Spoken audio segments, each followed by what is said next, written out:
আলহামদুলিল্লাহ রব্বিল আলামিন, সালাতু ওয়াসসালামু আলা সাইয়্যিদিল মুরসালিন ওয়া আলা আলিহি ওয়া সাহবিহি আজমাইন।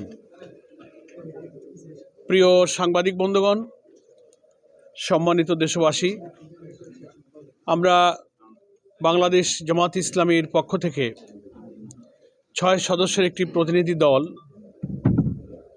বাংলাদেশ নির্বাচন কমিশনের প্রধান নির্বাচন কমিশনার এবং কমিশনার বৃন্দের সঙ্গে একটি আনুষ্ঠানিক বৈঠকে মিলিত হয়েছিলাম। আগামী জাতীয় সংসদ নির্বাচনকে সামনে রেখে কয়েকটি গুরুত্বপূর্ণ ইস্যুতে নির্বাচন কমিশনের ভূমিকা, কোনো বিষয়ে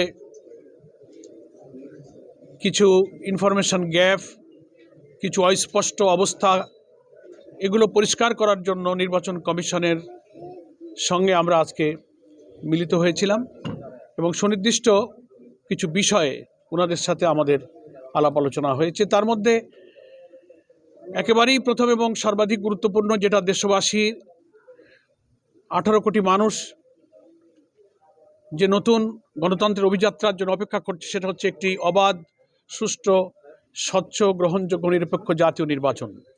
সেই নির্বাচনের সুনির্দিষ্ট তারিখ ঘোষণা, এটার জন্য জাতি অপেক্ষা করছে। নির্বাচনের ঘোষিত যে টাইম লাইন, আসন্ন রমজানের পূর্বেই নির্বাচন করার ব্যাপারে যে জাতির কাছে সরকার এবং পলিটিক্যাল পার্টি স্টেক হোল্ডার আমরা যারা কমিটেড,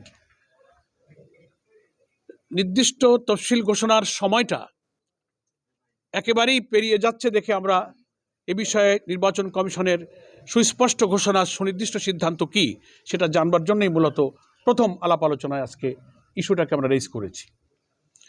এরপরে আমাদের মধ্যে আলোচনায় স্থান পেয়েছে ভোট কেন্দ্রগুলোতে বিজিবি সেনাবাহিনী মোতায়েন, ভোট কেন্দ্রের নিরাপত্তা প্রসঙ্গ, মাঠ প্রশাসনের নিরপেক্ষতা, যেটাকে আমরা লেভেল প্লেইং ফিল্ড বলছি, প্রশাসনের কর্মরত বড় বড় কর্মকর্তা এবং ইলেকশনের সাথে রিলেটেড অফিসারদের নিরপেক্ষতা নিয়ে যেসব প্রশ্ন উঠেছে, সেটা আলোচনার বিষয় ছিল।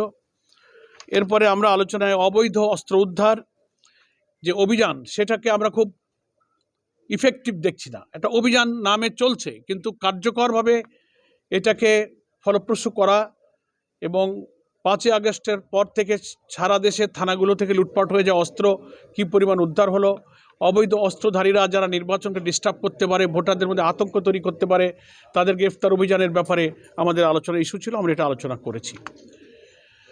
আর একটা ইম্পর্ট্যান্ট ইস্যু ছিল প্রবাসী ভোটার যারা এবার ভোট দেওয়ার জন্য সারা দুনিয়াতে প্রায় 1.25 কোটি ভোটার বা তার বেশি রেজিস্ট্রেশন হচ্ছে। এদের ভোটার রেজিস্ট্রেশনের প্রক্রিয়াটা আমরা যারা প্রবাসের সাথে যোগাযোগ রাখছি, সফর করছি, সে প্রক্রিয়াটা তারা অনেকে জটিল মনে করছে। এনআইডি, পাসপোর্ট, কোন প্রয়োজনীয় ডকুমেন্টস না হলে এটা হতে পারছে না। এটাকে আরও কতটা মিনিমাম সহজ করে আমাদের প্রবাসী ভোটারদের ভোট প্রদানের ব্যবস্থা করা যায়, সেটা নিয়ে আমাদের আলোচনার বিষয় ছিল। ভোট কেন্দ্রে সিসিটিভি ক্যামেরা স্থাপন, নিরপেক্ষ ভোট, সুষ্ঠু ভোট গ্রহণের জন্য একটা অন্যতম ইস্যু।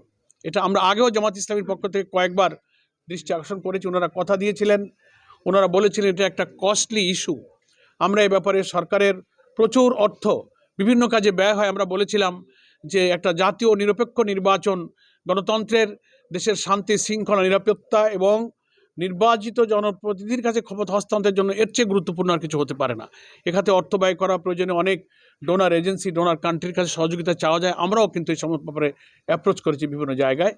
তো সেই সিসিটিভি ক্যামেরা স্থাপন সম্পর্কে এগুলো আমাদের মধ্যে আলোচনার বিষয় ছিল।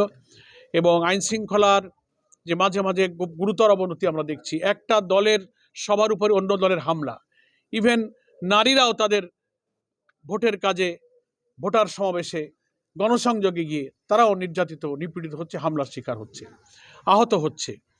এই সব পরিস্থিতি নিয়েই আমরা মূলত নির্বাচন কমিশনকে এখনই সিরিয়াস না হলে তফসিল ঘোষণার পর নির্বাচন কতটা সুষ্ঠু হবে, কি কি আশঙ্কা আছে, কীভাবে ওনারা চ্যালেঞ্জ ফেস করবেন, সে ব্যাপারে ওনাদের কী গৃহীত ব্যবস্থা, কী পদক্ষেপ ওনারা নিচ্ছেন, সুনির্দিষ্ট সুস্পষ্টভাবে সেগুলো বুঝবার জন্যই মূলত আজকে আমরা 6 সদস্যের এই প্রতিনিধি দল বৈঠক করেছি। আমার সঙ্গে যারা ছিলেন প্রায় সবাই আপনাদের পরিচিত।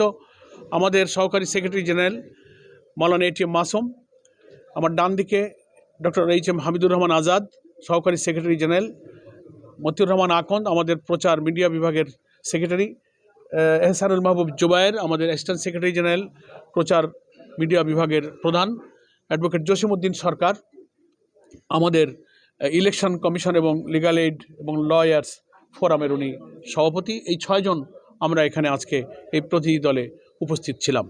তো দীর্ঘ আলোচনা হয়েছে প্রায় 1.5 ঘন্টার মতো। আলোচনায় প্রধান নির্বাচন কমিশনার সহ কমিশনারবৃন্দ যথেষ্ট আন্তরিকতা এবং তাদের গৃহীত পদক্ষেপগুলো সম্পর্কে আমাদেরকে যথাসাধ্য ব্রিফ করার চেষ্টা করেছেন। সন্তোষজনকভাবেই আমরা আলোচনার শেষের দিকে পৌঁছেছি। কিছু কিছু বিষয় আমরা আরও কোয়ারি করেছি, নতুন কিছু পরামর্শ আমরা দিয়েছি। ওনারা অনেক পরামর্শ চেয়েছেন।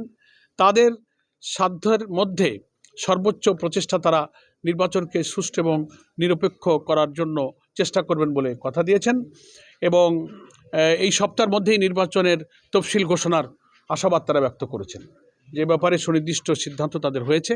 আশা করা যায় এই সপ্তাহখানেকের মধ্যেই তারা নির্বাচনের তফসিল ঘোষণা করবেন এবং according to their commitment before Ramadan এই জাতীয় নির্বাচন হবে, সেই মর্মে তারিখ তারা সুনির্দিষ্ট করে ঘোষণা করবেন।